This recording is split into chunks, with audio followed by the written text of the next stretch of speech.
Hello ಕನ್ನಡಿಗ ಶರಣಾರ್ಥಿ ಪ್ರೀತಿಯ ಸ್ನೇಹಿತರೆ, ಇವತ್ತಿನ ನಮ್ಮ ಒಂದು ಜಾಬ್ ಸರ್ಚ್ ಏನಪ್ಪಾ ಅಂದ್ರೆ DRDO ನೇಮಕಾತಿ 2025 ಅಂತ ಹೇಳಿದ್ರೆ ಏನಪ್ಪಾ ಅಂದ್ರೆ central of personal talent management DRDO ಇರ್ತಕ್ಕಂಥದ್ದು CEPTM ಇರ್ತಕ್ಕಂಥ ಒಂದು ಅಧಿಸೂಚನೆ ಹೊರಡಿಸಲಾಗಿದ್ದು, ಇದರಲ್ಲಿ ಬಹುಮುಖ್ಯವಾಗಿ ಜೂನಿಯರ್ ಟೆಕ್ನಿಕಲ್ ಅಸಿಸ್ಟೆಂಟ್ ಬಿ ಮತ್ತು ಟೆಕ್ನಿಷಿಯನ್ ಎ ಇರ್ತಕ್ಕಂಥ ವಿವಿಧ ಹುದ್ದೆ ಅರ್ಜಿಗಳನ್ನು ಆಹ್ವಾನಿಸಲಾಗಿದೆ. ಹಾಗಾದ್ರೆ ಈ ಒಂದು ಹುದ್ದೆಯನ್ನು ಪಡೆದುಕೊಳ್ಳಬೇಕಾದ್ರೆ ಯಾವೆಲ್ಲ ಕ್ವಾಲಿಫಿಕೇಶನ್ ಆಗಿರಬೇಕಾಗುತ್ತೆ, ವಯೋಮಿತಿ ಏನೋ ಇರಬೇಕಾಗುತ್ತೆ, ಓವರಾಲ್ ಆಗಿ ಒಂದು ನೋಟಿಫಿಕೇಶನ್ ಫುಲ್ ವಿಡಿಯೋ ನಾನು ನಿಮಗೆ ಇಲ್ಲಿ ಮಾಹಿತಿನ ಕೊಡ್ತಾ ಇದ್ದೀನಿ. ಅದ್ರ ಜೊತೆಗೆ ನಮ್ಮ ಯೂಟ್ಯೂಬ್ ಚಾನಲ್ಗೆ ಮೊದಲ ಬಾರಿ ಭೇಟಿ ನೀಡಿದರೆ ಸಬ್ಸ್ಕ್ರೈಬ್ ಜೊತೆಗೆ ಬೆಲ್ ಐಕನ್ ಕ್ಲಿಕ್ ಮಾಡೋದನ್ನ ಮರಿಬೇಡಿ. ಯಾಕಪ್ಪ ಅಂದ್ರೆ ಪ್ರತಿನಿತ್ಯ ನಾವು ಕೇಂದ್ರ ಸರ್ಕಾರ ಮತ್ತು ರಾಜ್ಯ ಸರ್ಕಾರದ ಹೊಸ ಉದ್ಯೋಗ ಮಾಹಿತಿಗಳಿಂದ ತಪ್ಪದೆ ನಿಮಗೆ ನೋಟಿಫಿಕೇಶನ್ ಬರಲಿದೆ. ಪ್ರೀತಿಯ ಸ್ನೇಹಿತರೆ, ತಾವುಗಳು ಇಲ್ಲಿ ಗಮನಿಸ್ತಾ ಇದ್ದೀರಿ ಯಾವ ಒಂದು ಇಲಾಖೆಯಪ್ಪ ಅಂತಂದ್ರೆ ಆರ್ಗನೈಸೇಷನ್ ಅಂತ ತಾವು ಗಮನಿಸ್ತಾ ಇದ್ದೀರಿ. ನೋಡಿ, central of personal talent management ಇರ್ತಕ್ಕಂಥ ಅಂದ್ರೆ DRDO ಇರ್ತಕ್ಕಂಥ ಒಂದು ಏನು ಭಾರತ ಸರ್ಕಾರದ ಇರ್ತಕ್ಕಂಥ ಒಂದು ಇಲಾಖೆಯಿಂದ ಅಧಿಸೂಚನೆ ಹೊರಡಿಸಲಾಗಿದೆ. ಹಾಗಾದ್ರೆ ಯಾವೆಲ್ಲ ಒಂದು ಹುದ್ದೆಗಳ ಅರ್ಜಿಗಳನ್ನು ಕರೆದಿದ್ರಪ್ಪ ಅಂದ್ರೆ ಸೀನಿಯರ್ ಟೆಕ್ನಿಕಲ್ ಅಸಿಸ್ಟೆಂಟ್ ಬಿ ಮತ್ತು ಟೆಕ್ನಿಷಿಯನ್ ಎ ಇರ್ತಕ್ಕಂಥ ಹುದ್ದೆಗಳ ಅರ್ಜಿಗಳನ್ನು ಆಹ್ವಾನಿಸಲಾಗಿದೆ. ಒಟ್ಟಾರೆಯಾಗಿ ಭಾರತಾದ್ಯಂತ ಕರೆದಿರ್ತಕ್ಕಂಥ ಹುದ್ದೆಗಳ ಸಂಖ್ಯೆ ಎಷ್ಟಪ್ಪ ಅಂದ್ರೆ 764 ಹುದ್ದೆಗಳ ಅರ್ಜಿಗಳನ್ನು ಆಹ್ವಾನಿಸಿದೆ. ಎಷ್ಟಿರ್ತಕ್ಕಂಥ ಭಾರತಾದ್ಯಂತ 764 ಹುದ್ದೆಗಳು. ಹಾಗಾದ್ರೆ ಈ ಅಪ್ಲಿಕೇಶನ್ ಹೇಗೆ ಸಲ್ಲಿಸಬೇಕಪ್ಪ ಅಂದ್ರೆ ಎಲ್ಲ ಅಭ್ಯರ್ಥಿಗಳು ಆನ್ಲೈನ್ ಮುಖಾಂತರವೇ ಅರ್ಜಿಗಳನ್ನ ಸಲ್ಲಿಸಬೇಕಾಗಿದೆ.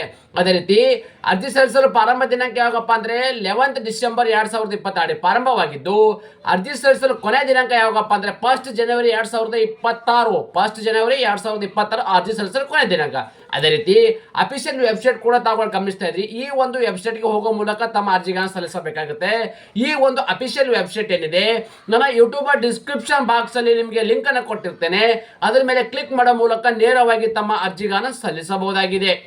ಸ್ನೇಹಿತರೆ ನೋಡಿ, ಯಾವೆಲ್ಲ ಒಂದು ಹುದ್ದೆಗಳು ಕರೆದಿದ್ದಾರೆ ಮತ್ತು ಆ ವೇಕೆನ್ಸಿಗಳು ಎಷ್ಟು ಪೋಸ್ಟ್ ಅಂತ ನಾವು ಮಾಹಿತಿ ನೋಡೋದ್ರೆ, ಸೀನಿಯರ್ ಟೆಕ್ನಿಕಲ್ ಅಸಿಸ್ಟೆಂಟ್ ಬಿ ಇರ್ತಕ್ಕಂಥ ಹುದ್ದೆಗಳು, ಇದಕ್ಕೆ ಒಟ್ಟಾರೆಯಾಗಿ 561 ಹುದ್ದೆಗಳಿದ್ದು, ಟೆಕ್ನಿಷಿಯನ್ ಎ ಇರ್ತಕ್ಕಂಥ ಏನು ಹುದ್ದೆಗಳಿದಾವೆ ಇದಕ್ಕೆ 203 ಹುದ್ದೆಗಳು. ಒಟ್ಟಾರೆಯಾಗಿ ಇಲ್ಲಿ 764 ಹುದ್ದೆಗಳ ಅರ್ಜಿಗಳನ್ನು ಆಹ್ವಾನಿಸಲಾಗಿದೆ. ಎಲ್ಲಿರ್ತಕ್ಕಂಥ ಇದು DRDO ಲ್ಯಾಬೊರೇಟರೀಸ್ ಮತ್ತು ಅಕ್ರಾಸ್ ಇಂಡಿಯಾ ಅಂದ್ರೆ ಭಾರತಾದ್ಯಂತ 764 ಹುದ್ದೆಗಳ ಅರ್ಜಿಗಳನ್ನು ಆಹ್ವಾನಿಸಲಾಗಿದೆ. ಸ್ನೇಹಿತರೆ, ಅದೇ ರೀತಿ ಬಹುಮುಖ್ಯವಾಗಿ ಈ ಒಂದು ಅಪ್ಲಿಕೇಶನ್ ಹಾಕಬೇಕಾದ್ರೆ ಬಹುಮುಖ್ಯವಾಗಿ ಏನಪ್ಪಾ ಅಂದ್ರೆ ಯಾವ ಒಂದು ಕ್ವಾಲಿಫಿಕೇಶನ್ ಆಗಿರ್ತಕ್ಕಂಥ ಅಭ್ಯರ್ಥಿಗಳು ಈ ಒಂದು ಹುದ್ದೆಗೆ ಅರ್ಜಿಗಳನ್ನ ಸಲ್ಲಿಸಬಹುದು ಅಂತ ನಾವು ಮಾಹಿತಿ ನೋಡೋದಾದ್ರೆ ತಾವುಗಳು ಗಮನಿಸಬಹುದಾಗಿದೆ. ಸೀನಿಯರ್ ಟೆಕ್ನಿಕಲ್ ಅಸಿಸ್ಟೆಂಟ್ ಬಿ ಇರ್ತಕ್ಕಂಥ ಹುದ್ದೆಗೆ ಸಂಬಂಧಪಟ್ಟ ಅಭ್ಯರ್ಥಿಗಳು ಇವರು BSc ಡಿಗ್ರಿಯನ್ನು ಹೊಂದಿರಬೇಕಾಗುತ್ತೆ. ನೋಡಿ, BSc ಡಿಗ್ರಿ ಕೂಡ ಹೊಂದಿದ್ರು ಕೂಡ ಅರ್ಜಿಯನ್ನು ಸಲ್ಲಿಸಬಹುದಾಗಿದೆ. ಇಲ್ಲಪ್ಪ ಅಂದ್ರೆ 3 ವರ್ಷಗಳ ಕಾಲ ಯಾವುದಾಗಿರ್ಬೇಕು, 3 ವರ್ಷಗಳ ಕಾಲ ಡಿಪ್ಲೊಮಾ ಇಂಜಿನಿಯರಿಂಗ್ ಅನ್ನು ಹೊಂದಿರತಕ್ಕಂಥ ಅಭ್ಯರ್ಥಿಗಳು, 3 ವರ್ಷಗಳ ಕಾಲ ಡಿಪ್ಲೊಮಾ ಇಂಜಿನಿಯರಿಂಗ್ ಹೊಂದಿರತಕ್ಕಂಥ ಅಭ್ಯರ್ಥಿಗಳು ಈ ಒಂದು ಹುದ್ದೆಗೆ ಅರ್ಜಿಗಳನ್ನ ಸಲ್ಲಿಸಬಹುದಾಗಿದೆ. ಅದೇ ರೀತಿ ಇನ್ನೊಂದೇನಪ್ಪಾ ಅಂದ್ರೆ ಟೆಕ್ನಿಷಿಯನ್ ಎ ಇರ್ತಕ್ಕಂಥ ಹುದ್ದೆಗೆ ಸಂಬಂಧಪಟ್ಟ ಅಭ್ಯರ್ಥಿಗಳು, ನೋಡಿ ಟೆಕ್ನಿಷಿಯನ್ ಎ ಹುದ್ದೆಗೆ ಸಂಬಂಧಪಟ್ಟ ಅಭ್ಯರ್ಥಿಗಳು 10ನೇ ಪ್ಲಾಸ್ ಆಗಿರ್ಬೇಕಾಗತ್ತೆ. 10ನೇ ಅಂದ್ರೆ ಕಂಪಲ್ಸರಿ ಇರ್ತದೆ. ಓಕೆ, ಸೊ 10ನೇ ಪ್ಲಾಸ್ ಆದ್ರ ಜೊತೆಗೆ ನೀವು ITI ಕಂಪ್ಲೀಟ್ ಮಾಡ್ಕೊಂಡ್ಬೇಕಾಗತ್ತೆ. ಅಂದ್ರೆ ಬರೀ 10ನೇ ತರಗತಿ ಪಾಸ್ ಆದ್ರೆ ಅರ್ಜಿ ಸಲ್ಲಿಸೋಕೆ ಆಗೋದಿಲ್ಲ. 10ನೇ ಸೇರಿದಂತೆ ಅಂದ್ರೆ ಇಲ್ಲಿ ನೀವು ITI ಪಾಸ್ ಆಗಿರ್ಬೇಕಾಗತ್ತೆ. ITI ಪಾಸ್ ಆಗಿರ್ತಕ್ಕಂಥ ಅಭ್ಯರ್ಥಿಗಳು ಕೂಡ ಈ ಒಂದು ಹುದ್ದೆಗೆ ಅರ್ಜಿಗಳನ್ನ ಸಲ್ಲಿಸಬಹುದಾಗಿದೆ. ನೀವು ಇಲ್ಲಿ BE BTech ಆಗಿರ್ತಕ್ಕಂಥದ್ದು, MSc MTech ಆಗಿರ್ತಕ್ಕ PhD ಆಗಿರ್ತಕ್ಕಂಥ ಅಭ್ಯರ್ಥಿಗಳು ಈ ಒಂದು ಹುದ್ದೆಗೆ ಅರ್ಜಿ ಸಲ್ಲಿಸಕ್ಕೆ ಅವಕಾಶವನ್ನು ಇರುವುದಿಲ್ಲ. ಅದೇ ರೀತಿ ಅರ್ಜಿ ಸಲ್ಲಿಸಬೇಕಾದ್ರೆ ವಯೋಮಿತಿ ಬಗ್ಗೆ ನಾವು ಮಾಹಿತಿ ನೋಡ್ತಾ ಹೋಗೋಣ ಬನ್ನಿ. ಮೊದಲನೇದಾಗಿ ಏನಪ್ಪಾ ಅಂದ್ರೆ ಈ ಹುದ್ದೆಗೆ ಅರ್ಜಿ ಸಲ್ಲಿಸಬೇಕಾದ್ರೆ ಮಿನಿಮಮ್ ನಿಮಗೆ 18 ವರ್ಷ ಇರಬೇಕು, ಮ್ಯಾಕ್ಸಿಮಮ್ 28 ವರ್ಷ. 18ರಿಂದ 28 ವರ್ಷದ ಒಳಗಡೆ ಇರ್ತಕ್ಕಂಥ ಅಭ್ಯರ್ಥಿಗಳು ಈ ಒಂದು ಹುದ್ದೆಗೆ ಅರ್ಜಿಗಳನ್ನು ಸಲ್ಲಿಸಬಹುದಾಗಿದೆ. ಇದು ಜನರಲ್ ಕ್ಯಾಟಗರಿ ಸಂಬಂಧಪಟ್ಟ ಅಭ್ಯರ್ಥಿಗಳಿಗೆ. ವಯೋಮಿತಿಯಲ್ಲಿ ಕೂಡ ಸಡಿಲಿಕೆಯನ್ನು ನೀಡಲಾಗಿದೆ. ಆಸ್ ಪರ್ ಗೌರ್ಮೆಂಟ್ ಆಫ್ ಒಂದು ಭಾರತ ಸರ್ಕಾರದ ಒಂದು ರೂಲ್ಸ್ ಪ್ರಕಾರ ಏನಪ್ಪಾ ಅಂದ್ರೆ SC ST ಅಭ್ಯರ್ಥಿಗಳಿಗೆ 5 ವರ್ಷ ವಯೋಮಿತಿಯಲ್ಲಿ ಸಡಿಲಿಕೆ ಇದೆ. OBC ಮತ್ತು NCC ಅಲ್ಲಿ ಇರ್ತಕ್ಕಂಥ ಅಭ್ಯರ್ಥಿಗಳಿಗೆ 3 ವರ್ಷಗಳ ಕಾಲ ವಯೋಮಿತಿ. PWD ಅಭ್ಯರ್ಥಿಗಳಿಗೆ ಎಷ್ಟಪ್ಪ ಅಂದ್ರೆ 10, 13 ಮತ್ತು 15 ವರ್ಷಗಳ ಕಾಲ ವಯೋಮಿತಿಯಲ್ಲಿ ಸಡಿಲಿಕೆ ನೀಡಲಾಗಿದೆ. ಎಕ್ಸ್ ಸರ್ವಿಸ್ ಮ್ಯಾನ್ ಅಭ್ಯರ್ಥಿಗಳು ಕೂಡ ವಯೋಮಿತಿಯಲ್ಲಿ ಕೂಡ ಸಡಿಲಿಕೆ ನೀಡಲಾಗಿದೆ. ಅದೇ ರೀತಿ ಆಲ್ರೆಡಿ ಒಂದು DRDಯಲ್ಲಿ ನೀವು ಆಲ್ರೆಡಿ ಕೆಲಸವನ್ನು ಮಾಡ್ತಾ ಇದ್ರೆ ಈ ಒಂದು ಹುದ್ದೆಗೆ ನೀವು ಎಲಿಜಿಬಲ್ ಆಗಿರ್ತಕ್ಕಂಥ ಕ್ವಾಲಿಫಿಕೇಶನ್ ಎಲಿಜಿಬಲ್ ಆಗಿರ್ತಕ್ಕಂಥ ಅಭ್ಯರ್ಥಿಗಳು ಈ ಹುದ್ದೆಗೆ ಅರ್ಜಿ ಸಲ್ಲಿಸ್ತಾ ಇದ್ರೆ ಅವರಿಗೂ ಕೂಡ ವಯೋಮಿತಿಯಲ್ಲಿ ಸಡಿಲಿಕೆಯನ್ನು ನೀಡಲಾಗುವುದು. ಅದೇ ರೀತಿ ಆಯ್ಕೆ ಇರ್ತಕ್ಕಂಥ ಅಭ್ಯರ್ಥಿಗಳಿಗೆ ವೇತನ ಎಷ್ಟು ಅಪ್ಪ ಅಂತ ಹೇಳಿದ್ರೆ ತಾವು ಗಮನಿಸ್ತಾ ಇದ್ರಿ, ಪೇ ಸ್ಕೇಲ್ 7 ಪೇ ಕಮಿಷನ್ ಇರ್ತಕ್ಕಂಥ 7ನೇ ವೇತನ ನೀಡಲಾಗುವುದು.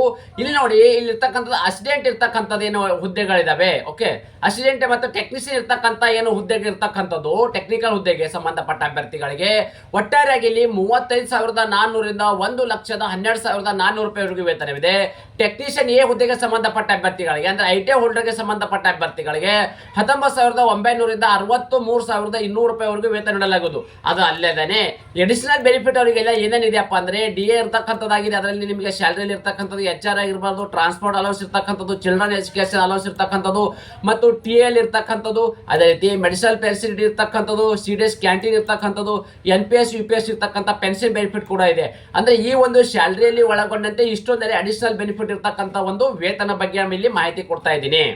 ಅದೇ ರೀತಿ ಅಪ್ಲಿಕೇಶನ್ ಫೀ ಬಗ್ಗೆ ನಾವು ಇಲ್ಲಿ ಮಾಹಿತಿ ನೋಡೋದಾದ್ರೆ ಸೀನಿಯರ್ ಟೆಕ್ನಿಕಲ್ ಅಸಿಸ್ಟೆಂಟ್ ಬಿ ಹುದ್ದೆಗೆ ಸಂಬಂಧಪಟ್ಟ ಅಭ್ಯರ್ಥಿಗಳಿಗೆ UR OBC EWS ಅಭ್ಯರ್ಥಿಗಳಿಗೆ 750 ರೂಪಾಯಿ ಅರ್ಜಿ ಶುಲ್ಕವಿದ್ದರೆ, ಮಹಿಳಾ ಅಭ್ಯರ್ಥಿಗಳು, SC ST ಅಭ್ಯರ್ಥಿಗಳು, PW ಅಭ್ಯರ್ಥಿಗಳು ಮತ್ತು ಎಕ್ಸ್ ಸರ್ವಿಸ್ ಮ್ಯಾನ್ ಅಭ್ಯರ್ಥಿಗಳಿಗೆ 500 ರೂಪಾಯಿ ಅರ್ಜಿ ಶುಲ್ಕವಿದೆ.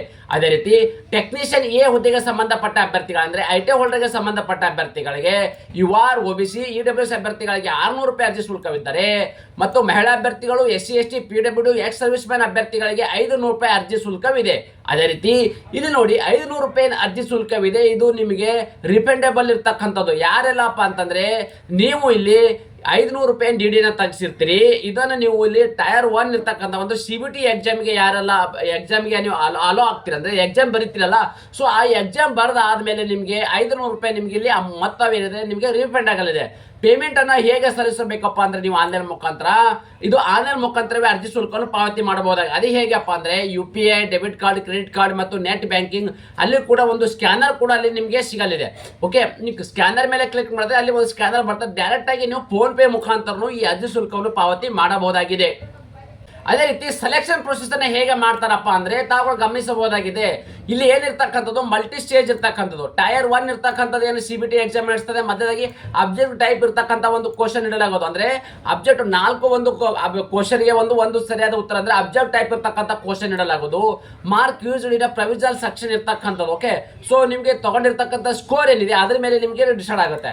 ಅದೇ ರೀತಿ ಟೈರ್ 2 CBT ಎಕ್ಸಾಮ್ ಏನಿದೆ, ಇಲ್ಲಿರ್ತಕ್ಕಂಥ ಡಿಸ್ಟ್ರಕ್ಟಿವ್ ಟೆಸ್ಟ್ ಇರ್ತಕ್ಕಂಥದ್ದು, ಟ್ರೇಸ್ ಟೆಸ್ಟ್, ಸ್ಕಿಲ್ ಟೆಸ್ಟ್. ಅಂದ್ರೆ ನಿಮಗೆ ಇಲ್ಲಿ ITI ಸಂಬಂಧಪಟ್ಟ ಅಭ್ಯರ್ಥಿಗಳಿಗೆ ಟ್ರೇಸ್ ಟೆಸ್ಟ್, ಮಧ್ಯದಾಗಿ ಒಂದು ರಿಟರ್ನ್ ಎಕ್ಸಾಮ್ ನೀಡಲಾಗುವುದು ಅಬ್ಜೆಕ್ಟ್ ಟೈಪ್. ಅಲ್ಲಿ ಕ್ವಾಲಿಫೈ ಇರ್ತಕ್ಕಂಥ ಅಭ್ಯರ್ಥಿಗಳನ್ನ ಪ್ರಾಕ್ಟಿಕಲ್ ಟೆಸ್ಟ್ ಅನ್ನು ನೀಡ್ತಾರೆ.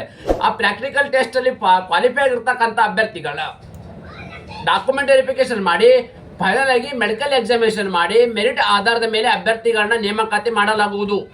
ಅದೇ ರೀತಿ ಅರ್ಜಿಗಳನ್ನ ಹೇಗೆ ಸಲ್ಲಿಸಬೇಕಪ್ಪ ಅಂತಂದ್ರೆ ತಾವುಗಳು ಗಮನಿಸಬಹುದು. ಈ ಒಂದು ವೆಬ್ಸೈಟ್ಗೆ ಹೋಗಿ ತಮ್ಮ ಅರ್ಜಿಗಳನ್ನ ಸಲ್ಲಿಸಬಹುದು. ಅದ್ರ ಬಗ್ಗೆ ನಿಮ್ಗೆ ಆಡಿ ಮಾಹಿತಿ ನಾನು ಇಲ್ಲಿ ಕೊಟ್ಟಿದ್ದೇನೆ. ಓಕೆ, ಇನ್ನೊಂದೇನಪ್ಪ ಅಂದ್ರೆ ಯಾವ್ಯಾವ ಒಂದು ದಾಖಲಾತಿಗಳು ಬೇಕಪ್ಪ ಅಂದ್ರೆ ನೀವು ರಿಜಿಸ್ಟ್ರೇಷನ್ ವ್ಯಾಲ್ಡ್ ಇರ್ತಕ್ಕಂಥದ್ದು ಇಮೇಲ್, ಮೊಬೈಲ್ ನಂಬರ್ ಇರಬೇಕಾಗುತ್ತೆ. ಅಪ್ಲಿಕೇಶನ್ ಅನ್ನ ಕರೆಕ್ಟ್ ಆಗಿ ಫಿಲ್ ಮಾಡಿ ನೀವು ಯಾವ ಒಂದು ಕೆಟಗರಿ ಆಗಿರ್ತಕ್ಕಂಥದ್ದು, ನಿಮ್ಮ SLC ಇರ್ತಕ್ಕಂಥ ಮಾರ್ಕ್ಸ್ ಕಾರ್ಡ್ ಅಲ್ಲಿ ಇರ್ತಕ್ಕಂಥ ಹೆಸರು ಎಲ್ಲ ಕರೆಕ್ಟಾಗಿ ಫಿಲ್ ಮಾಡಿ ಸಿಗ್ನೇಚರ್ ಫೋಟೋನ ನೀವು ಅಪ್ಲೋಡ್ ಮಾಡಬೇಕಾಗುತ್ತೆ. ಓಕೆ, ಅದಾಂತರ ಅಪ್ಲಿಕೇಬಲ್ ಇರ್ತಕ್ಕಂಥದ್ದೇನು ಪೇ ಇರ್ತಕ್ಕಂಥ ಅಪ್ಲಿಕೇಶನ್ ಏನೋ ಇರ್ತಕ್ಕಂಥದ್ದೇನೋ ಅಪ್ಲಿಕೇಶನ್ ಫೀ ಅದನ್ನ ಪೇ ಮಾಡಿ ನೀವು ಲಾಸ್ಟಿಗೆ ಸಬ್ಮಿಟ್ ಮಾಡಬೇಕಾಗುತ್ತೆ. ಈ ಸಬ್ಮಿಟ್ ಮಾಡಿರ್ತಕ್ಕಂಥ ಅಪ್ಲಿಕೇಶನ್ ಫಾರ್ಮ್ಯಾಟ್ ಇದೆ, ನೀವು ಡೌನ್ಲೋಡ್ ಮಾಡಿಕೊಂಡು ನಿಮ್ಮ ಮೇಲಿಗೆ ಅಥವಾ ವಾಟ್ಸಪ್ ಅನ್ನು ಕಳ್ಸ್ಕೊಂಡಿದ್ರೆ ನಿಮಗೆ ಫರ್ದರ್ ಒಂದು ರೆಫರೆನ್ಸ್ಗೆ ಅದು ತುಂಬಾನೇ ಅವಶ್ಯಕತೆಯಾಗಿದೆ. ಸ್ನೇಹಿತರೆ, ಇಲ್ಲಿ ನೋಡಿ ಫಾರ್ ಎಕ್ಸಾಂಪಲ್ ನಿಮಗೆ ಒಂದು ಮುಖ್ಯವಾದ ಮಾಹಿತಿ ಏನಪ್ಪಾ ಅಂದ್ರೆ ITI ಮುಗಿಸಿರ್ತೀರಿ ಅವರು ಮತ್ತು ಡಿಪ್ಲೊಮಾ ಮುಗಿಸಿರ್ತಾರೆ ಅನ್ಕೊಳ್ಳಿ. ಸೊ ನಾನು ITI ಕೂಡ ಅಪ್ಲೈ ಮಾಡ್ತೀನಿ ಮತ್ತು ಡಿಪ್ಲೊಮಾದಲ್ಲಿ ಇರ್ತಕ್ಕಂಥ ಹುದ್ದೆಗಳು ಅಪ್ಲೈ ಮಾಡ್ತೀನಿ ಅಂತಂದ್ರೆ ಆಗೋದಿಲ್ಲ ಸ್ನೇಹಿತರೆ. ನೀವು 2 ಪೋಸ್ಟ್ ಅಲ್ಲಿ ಒಂದನ್ನು ಮಾತ್ರ ಆಯ್ಕೆ ಮಾಡ್ಕೋಬೇಕಾಗುತ್ತೆ. ನೀವು ITI ಬಿಟ್ಟಿರ್ತಕ್ಕಂಥ ಅಂದ್ರೆ ITI ಪೋಸ್ಟ್ ಅಲ್ಲಿ ಟೆಕ್ನಿಷಿಯನ್ ಹುದ್ದೆಗೆ ಸಲ್ಲಿಸಬೇಕಾದ್ರೆ ITI ಕ್ವಾಲಿಫೈ ಆಗಿರ್ತಕ್ಕಂಥ ಅಭ್ಯರ್ಥಿಗಳು ITI ಹುದ್ದೆಗಳ ಅರ್ಜಿಗಳನ್ನು ಸಲ್ಲಿಸಿ. ಈಗ ITI ಬೇಡ ನಾನು ಡಿಪ್ಲೊಮೇಲೆ ಅರ್ಜಿಗಳು ಸಲ್ಲಿಸೋಗಿದ್ರೆ ನೀವು ಡೈರೆಕ್ಟ್ ಆಗಿ ಡಿಪ್ಲೊಮೇಲೆ ಅರ್ಜಿಗಳನ್ನು ಸಲ್ಲಿಸಿ. ಅಂದ್ರೆ ನೀವು ITI ಮತ್ತು ಡಿಪ್ಲೊಮಾ ಆಗಿರ್ತಕ್ಕಂಥ ಕೆಲವು ಅಭ್ಯರ್ಥಿಗಳನ್ನ ಇರ್ತೀರಿ ಅಂತ ಎರಡೂ ಅಭ್ಯರ್ಥಿ ಅಂದ್ರೆ ಆ ಅಭ್ಯರ್ಥಿಗಳು 2 ಹುದ್ದೆಗೆ ಅರ್ಜಿಗಳನ್ನು ಸಲ್ಲಿಸಕ್ಕೆ ಆಗೋದಿಲ್ಲ. ಅಂದ್ರೆ ನೀವು ಹಾಕಿರ್ತಕ್ಕಂಥ 2 ಅಪ್ಲಿಕೇಶನ್ ಕೂಡ ರಿಸಲ್ಟ್ ಆಗೋ ಸಾಧ್ಯತೆ ಕೂಡ ಇರ್ತದೆ. ನೀವು ಯಾವುದಾದ್ರೂ ಒಂದನ್ನು ಚೂಸ್ ಮಾಡ್ಕೊಳ್ಳಿ. ITI ಮೇಲೆ ಹಾಕಾದ್ರೂ ಹಾಕಿ ಅಥವಾ ಡಿಪ್ಲೊಮಾ ಮೇಲಾದ್ರೂ ಹಾಕಿ. ಒಂದು ಅಪ್ಲಿಕೇಶನ್, 1 ಕ್ಯಾಂಡಿಡೇಟ್ 1 ಅಪ್ಲಿಕೇಶನ್ಗೆ ಇಲ್ಲಿ ಅಪ್ಲಿಕೇಬಲ್ ಆಗಲಿದೆ. ಮುಖ್ಯವಾಗಿ ಗಮನಿಸಬೇಕಾಗಿರುವ ವಿಷಯಗಳ ಅಭ್ಯರ್ಥಿಗಳೇ. ಅದೇ ರೀತಿ ನಿಮಗೆ ಇಲ್ಲಿ ಅಪ್ಲಿಕೇಶನ್ ಡೇಟ್ ಬಗ್ಗೆ ಆಲ್ರೆಡಿ ನಿಮಗೆ ಮಾಹಿತಿ ಕೊಟ್ಟಿದ್ದೇನೆ. 11/12/2025 ಆಲ್ರೆಡಿ ಪ್ರಾರಂಭವಾಗಿದ್ದು ಅರ್ಜಿ ಸಲ್ಲಿಸಲು ಕೊನೆ ದಿನಾಂಕ ಯಾವಾಗಪ್ಪ ಅಂದ್ರೆ 1/1/2026 ನೋಡಿ. 1 ಜನವರಿ 2020 ಕೊನೆಗೊಳ್ಳಲಿದೆ. ನೀವು ಅಪ್ಲಿಕೇಶನ್ ಇರ್ತಕ್ಕಂಥ ಪೇಮೆಂಟ್ ಮಾಡೋಕ್ಕೆ ನಿಮಗೆ ಕೊನೆ ದಿನಾಂಕ ಇರ್ತಕ್ಕಂಥದ್ದು 3/1/2026.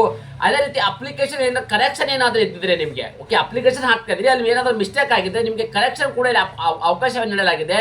4/1/2026ರಿಂದ 6/1/2026 ಒಳಗಡೆ ಕರೆಕ್ಷನ್ ಅನ್ನು ಮಾಡಬೇಕಾಗತ್ತೆ. ಓಕೆ ಅದೇ ರೀತಿ ಎಕ್ಸಾಮ್ ಯಾವಾಗ ಕರೀತಾರಪ್ಪ ಅಂತಂದ್ರೆ ನಿಮಗೆ ಈ ಒಂದು ಪ್ರೊಸೆಸ್ ಎಲ್ಲ ಕಂಪ್ಲೀಟ್ ಆದ ತಕ್ಷಣ ಮತ್ತೆ ಅದು ಅಪ್ಡೇಟ್ ಅನ್ನು ನಮಗೆ ದೊರೆಯುತ್ತದೆ. ಆ ಒಂದು ಅಪ್ಡೇಟ್ ನಿಮಗೆ ಮುಂದಿನ ದಿನಗಳಲ್ಲಿ ಕೊಡ್ತೇನೆ ಎಕ್ಸಾಮ್ ಯಾವಾಗೆಲ್ಲ ನಡೆಯಲಿದೆ ಎಂಬುದನ್ನು. ಸ್ನೇಹಿತರೆ ಈ ಅಪ್ಲಿಕೇಶನ್ ಕೂಡ ನಿಮಗೆ ಇದ್ರ ಬಗ್ಗೆ ಕೂಡ ನಿಮಗೆ ಮಾಹಿತಿ ಹೇಳಿದ್ದೀನಿ. ನೀವು ಆನ್ಲೈನ್ ಮುಖಾಂತರ ಅರ್ಜಿಗಳನ್ನು ಸಲ್ಲಿಸಬೇಕು. ಈ ಒಂದು ಫುಲ್ ನೋಟಿಫಿಕೇಶನ್ ಬಗ್ಗೆ ಅಲ್ಲಿ ನಾನು ನಿಮಗೆ ಮಾಹಿತಿ ಕೊಟ್ಟಿದ್ದೇನೆ. ನೋಡಿ ಸ್ನೇಹಿತರೆ ಈ ತರದ ಒಂದು ಅಪ್ಲಿಕೇಶನ್ ಓಪನ್ ಆಗುತ್ತೆ. ಓಕೆ ನಾನು ಕೊಟ್ಟಿರುವ ಒಂದು ಅಪ್ಲಿಕೇಶನ್ ಅಫಿಷಿಯಲ್ ವೆಬ್ಸೈಟ್ ಮೇಲೆ ಕ್ಲಿಕ್ ಮಾಡೋ ಮೂಲಕ ಈ ತರ ಒಂದು ಅಪ್ಲಿಕೇಶನ್ ಓಪನ್ ಆಗುತ್ತೆ. ಡೈರೆಕ್ಟ್ ಆಗಿ ತಮ್ಮ ಅರ್ಜಿಗಳನ್ನು ಸಲ್ಲಿಸಬಹುದಾಗಿದೆ. ಯಾರೆಲ್ಲ ಅಭ್ಯರ್ಥಿಗಳು ಅರ್ಜಿಗಳನ್ನು ಸಲ್ಲಿಸೋಕೆ ಆಗೋದಿಲ್ಲೋ ನನ್ನ ಡಿಸ್ಕ್ರಿಪ್ಷನ್ ಬಾಕ್ಸ್ ಅಲ್ಲಿ ಒಂದು ವಾಟ್ಸ್ಆಪ್ ನಂಬರ್ ಅಲ್ಲಿ ನೀಡಿದ್ದೇನೆ. ಅದರಲ್ಲಿ ನೀವು ಹಾಯ್ ಅಂತ ಮೆಸೇಜ್ ಮಾಡಿದ್ರು ಸಾಕು. ನೀವು ಇರ್ತಕ್ಕಂಥ ಡಾಕ್ಯುಮೆಂಟ್ ನಮಗೆ ಕಳಿಸ್ಕೊಟ್ರೆ ನಾವು ಕೂಡ ನಿಮಗೆ ಅರ್ಜಿಯನ್ನು ಸಲ್ಲಿಸಿ ಮತ್ತೆ ನಿಮಗೆ ವಾಟ್ಸ್ಆಪ್ ಮುಖಾಂತರ PDF ಫೈಲ್ ಅನ್ನು ಕಳಿಸಿಕೊಡಲಾಗುವುದು. ಸ್ನೇಹಿತರೆ ಇದೇ ರೀತಿ ಕೇಂದ್ರ ಸರ್ಕಾರ ಮತ್ತು ರಾಜ್ಯ ಸರ್ಕಾರದ ಹೊಸ ಉದ್ಯೋಗ ಮಾಹಿತಿಗಾಗಿ ನಮ್ಮ ಚಾನಲ್ ಸಬ್ಸ್ಕ್ರೈಬರ್ ಜೊತೆಗೆ ಬೆಲ್ ಐಕನ್ ಕ್ಲಿಕ್ ಮಾಡೋದನ್ನ ಮರೆಯಬೇಡಿ. ಧನ್ಯವಾದ.